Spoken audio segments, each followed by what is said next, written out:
Hello, it's Neal Romanek from the Flint, and I'm at the NAB show in Las Vegas, the third day at the NAB show. I'm not actually at the NAB show now, I'm back in the hotel room now, as you can see well, just take my word for it, I'm back in the hotel room. But really cool day at the NAB show. But first I want to talk to you about my hotel room and this beautiful art on the walls of this hotel room. You can tell I'm in Las Vegas, you know why?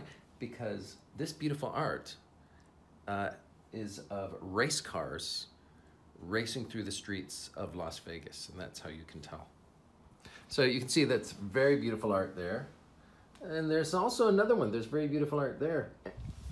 And there's another one over there, the beautiful art of race cars racing through the streets of Las Vegas. And if you, know anything about, well, anything, you can tell in an instant that those have been generated by AI, those beautiful pictures on the wall of this hotel, probably by Midjourney or something like that. And it points out a really interesting thing about content at scale, because this is a big Vegas hotel and they want to have beautiful art on their walls. And normally you would have maybe a lovely pastel kind of painting or something that kind of suggests a seascape or something. But no, they need to fill these walls in these many rooms in this hotel with beautiful art like this. So somebody has been tasked, I'm assuming, to go to Midjourney and type some crap in.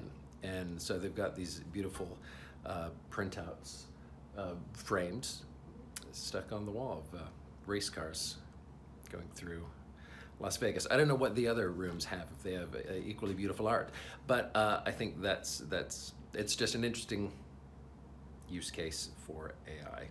Got a huge hotel, I've got to get loads of art on the walls. I just need the images. I don't care too much about the quality, I just need the images, and I'm not gonna pay artists to put paintings up in every room. That's insane, you would never do that. So, Midjourney. Interesting. So yeah, so a really cool day at the NAB show.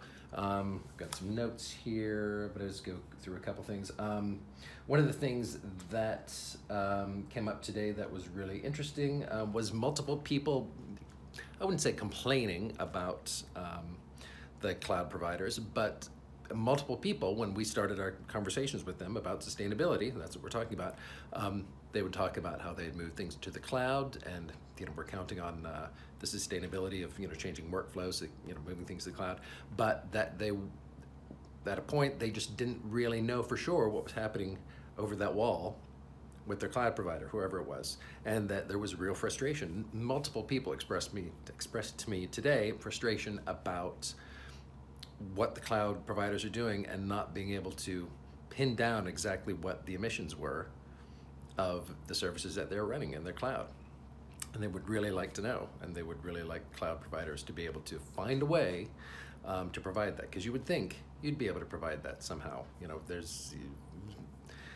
There's robots making beautiful pictures of race cars going through the streets of Las Vegas. Surely you'd be able to crunch the numbers and get carbon footprints out to people. So that was frustration that I heard today. Let's see, oh, another thing was that seeing how sustainability, which in some areas is harder, it seems harder to convince people to act sustainably than in others because of, well, say Europe. Sustainability is kind of built into the culture of public broadcasters. There's also legislation that pushes it a bit forward. In the US, there's not so much of that. People are not interested in sustainability unless it's gonna help them cut costs and make them money. That's kind of the bottom line.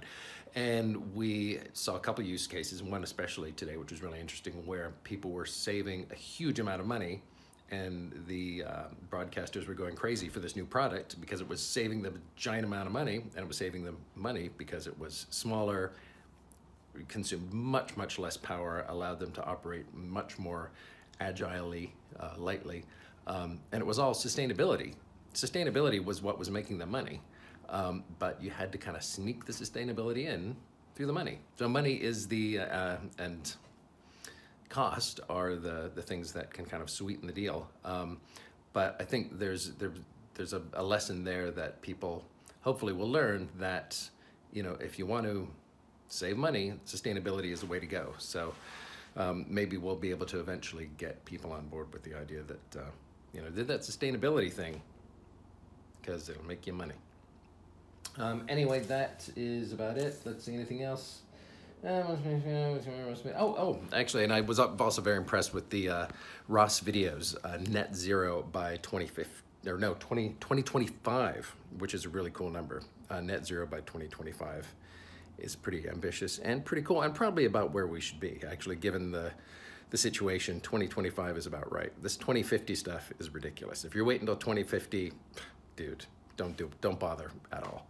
But 2025 is pretty great. Ross Video is in Canada, however, in Ontario, and they have a very green grid already.